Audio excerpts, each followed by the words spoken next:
Le 29 novembre 1963, soit une semaine après l'assassinat de John F. Kennedy, le Canada est secoué par une des pires tragédies de son histoire aérienne. En effet, à 18h28, le vol 831 des lignes aériennes TransCanada Airlines décolle de l'aéroport international de Dorval en direction de Toronto avec quelques minutes de retard. Les conditions météorologiques sont caractérisées par un ciel couvert, de la pluie et du brouillard léger. À son bord se trouvent 111 passagers et 7 membres d'équipage, dont le pilote, le capitaine John Douglas Snyder. Une fois un premier palier de 3000 pieds atteint, l'équipage se signale. Ce sera le dernier contact radio de l'appareil qui devait ensuite se signaler à 7000 pieds. Après 5 minutes de vol, le DC-8F s'écrase à quelques kilomètres au nord de Montréal, dans la petite municipalité de la paroisse de Sainte-Thérèse de Blainville. Fort heureusement, l'écrasement a lieu un peu à l'écart des habitations, à quelques centaines de mètres de la route 11. La déflagration causée par l'impact au sol est entendue à des kilomètres, tandis que les 118 occupants trouvent la mort et que l'avion est complètement désintégré. Rapidement, les curieux se massent vers les lieux encore fumants de l'appareil. Alors que plusieurs tentent de comprendre ce qui vient d'arriver, certains se livrent au pillage. Le policier Noël Aubertin tirera quelques coups de feu en l'air en guise d'avertissement. Puis, les secours se mobilisent. Alors que tous les services d'urgence de la région convergent vers le point d'impact, on établit un poste de commandement temporaire dans un garage local. La région sera bientôt envahie de curieux qui, attirés par la nouvelle de la catastrophe, entreprennent un périple macabre vers le lieu de l'accident, bloquant complètement sur des kilomètres la seule route menant au reste de l'appareil. Partant du camp Bouchard, une base militaire située à proximité, les soldats et miliciens appelés en renfort devront emprunter des routes agricoles pour arriver sur les lieux. Les habitations situées près du site sont littéralement prises d'assaut par les journalistes, les curieux, les officiels et les services d'urgence. Les habitants sont tantôt sollicités par un témoignage, pour l'utilisation de leur téléphone ou pour une pelle. La levée du jour révèle toute l'horreur de la catastrophe. Des dizaines de milliers de débris sont éparpillés sur un terrain marécageux qui rappelle étrangement les champs de bataille de la Première Guerre mondiale. Ci et là, à travers la fumée des pièces de métal qui brûlent encore, apparaissent des restes humains à peine reconnaissables. Alors que l'espoir de retrouver des survivants s'est évanoui rapidement après l'arrivée des premiers intervenants, on doit organiser la récupération de l'appareil et des corps. Des ouvriers se mettent à construire une route alors que des soldats supplémentaires, des éléments du 22e régiment dépêchés depuis Québec, viennent grossir les rangs des policiers, secouristes et enquêteurs des premières heures. Leur mission sera de participer à la récupération, mais aussi de garantir la sécurité du site et éloigner les badauds qui nuisent à l'enquête. Peu après, la Croix-Rouge prend temporairement possession de l'école Notre-Dame de l'Assomption, qui deviendra le quartier général des opérations de recherche. Une armée d'enquêteurs donne les indications nécessaires pour les procédures de récupération. L'emplacement de l'accident est marécageux et révèle un terrain boueux fort inégal. La zone principale de recherche est évaluée à quelques 17 000 pieds carrés, tandis que la zone de dispersion secondaire représente quelques 700 000 pieds carrés. Les longues et coûteuses opérations de récupération commencent dès le 30 novembre et se poursuivent jusqu'au 27 avril de l'année suivante. Pour arriver à récupérer la majeure partie des pièces et des corps, il faudra travailler jour et nuit et user d'ingéniosité. Une véritable ville champignon est érigée. On y construit des bâtiments temporaires, installe le téléphone et aménage certaines commodités.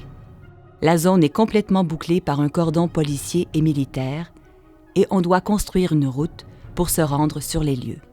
Dès les 2 premières semaines de décembre, des ingénieurs visitent la zone et établissent un quadrillage afin de permettre de consigner l'identité et l'emplacement des débris récupérés. La récupération des débris et des restes humains s'avère très difficile dans les débuts en raison des mauvaises conditions météorologiques et de la nature du sol. Munis de pics et de pelles, les travailleurs se voient rapidement dotés de matériel d'excavation mécanisé. Une procédure est mise en place pour tamiser la terre et laver les pièces retrouvées. Ces dernières transitent par la base du Camp Bouchard avant d'être transportées vers un vaste hangar à l'aéroport de Dorval, où les pièces de l'avion sont disposées au sol selon leur emplacement d'origine. On reconstitue ainsi l'appareil, tant bien que mal. À mesure que l'équipement lourd creuse, de nouveaux défis se posent. En effet, la nature du sol ainsi que la profondeur du cratère d'excavation, qui atteint 20 à 30 pieds, soit jusqu'à 9 mètres, favorise les glissements de terrain et décuple les risques d'accident. Dès janvier, on construit un bâtard d'eau afin de poursuivre l'excavation. Des pilots de métal sont enfoncés jusqu'à la roche de fond et à mesure que l'excavation avance, on installe des renforts en acier. L'ouvrage couvre une étendue de 140 par 120 pieds et permet de creuser sécuritairement le sol. Le 27 avril 1964, le gros des opérations de récupération se termine, mais le travail se poursuit tout de même jusqu'au mois d'août. Au total, on aura déplacé et tamisé 26 000 verges cubes de terre et récupéré 105 442 livres de métal. Un poids total de 29 588 livres de métal n'a jamais été retrouvé. Selon le rapport d'enquête, ce métal aurait été éparpillé en petites pièces sur le site de l'écrasement. Les pertes en vie humaine ayant été considérables et l'appareil complètement détruit, le ministère des Transports mène une enquête en profondeur qui nécessite 6 groupes de travail dirigés par le chef de la division des enquêtes dans les affaires d'accidents. Chaque groupe est appuyé par des experts techniques de divers secteurs de l'aéronautique. L'enquête inclut la récupération des restes humains et des débris de l'appareil, l'interrogatoire des témoins, une étude des moteurs de l'appareil, de ses structures et des facteurs humains. L'absence d'enregistreur de données de vol, communément appelé boîte noire, rend la tâche plus ardue. Pour les fins de l'enquête, l'honorable George S. Chalice et son équipe vont recueillir 110 dépositions, principalement des témoins oculaires de l'écrasement, de résidents domiciliés entre Sainte-Rose et Saint-Janvier. Tout indique que l'appareil était intact avant de toucher le sol et qu'aucun feu ou explosion n'est survenu avant l'impact. L'enquête démontre par ailleurs que l'avion a fait une chute vertigineuse de près de 5 000 à 7 000 pieds avant de heurter le sol dans un angle abrupt et à grande vitesse. Dans son rapport, le commissaire étudie plusieurs possibilités pour expliquer la raison pour laquelle le pilote aurait mis l'avion en piqué.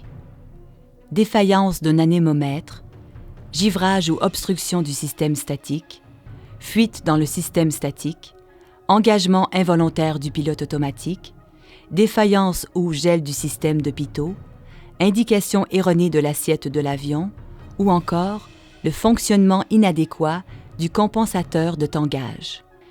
Sans se prononcer formellement sur les causes de l'écrasement, l'honorable George S. Chalice, qui préside la commission d'enquête, insiste longuement sur la position du stabilisateur horizontal qui était, vraisemblablement, positionné de façon à placer l'avion en piqué, ce qui s'explique mal dans une phase de décollage. Ce piqué n'était manifestement pas volontaire et l'enquête démontre que le pilote a fait tous les efforts nécessaires pour tenter de redresser le nez de l'appareil. L'altitude n'étant pas suffisante pour finaliser la manœuvre, l'avion a touché le sol à un angle d'environ 55 degrés.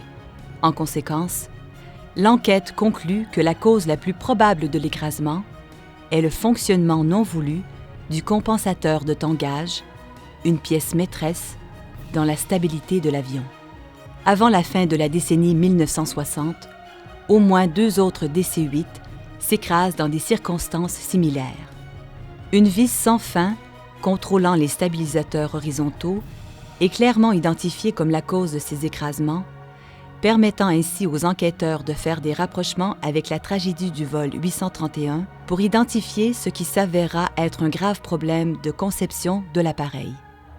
L'histoire du vol 831, qui est l'une des pires catastrophes aériennes du Canada, semble avoir totalement sombré dans l'histoire.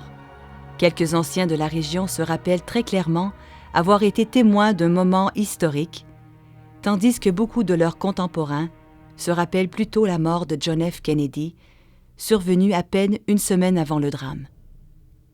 Les familles, elles, n'oublient pas. Dans un coin du cimetière de Sainte-Thérèse, se dresse un monument funéraire sous lequel reposent les restes des 118 victimes. Encore aujourd'hui, des familles, des anciens militaires et d'autres témoins viennent s'y recueillir. La ville de Blainville, quant à elle, a fait ériger une plaque commémorative non loin du site de l'écrasement, qui est aujourd'hui une rue.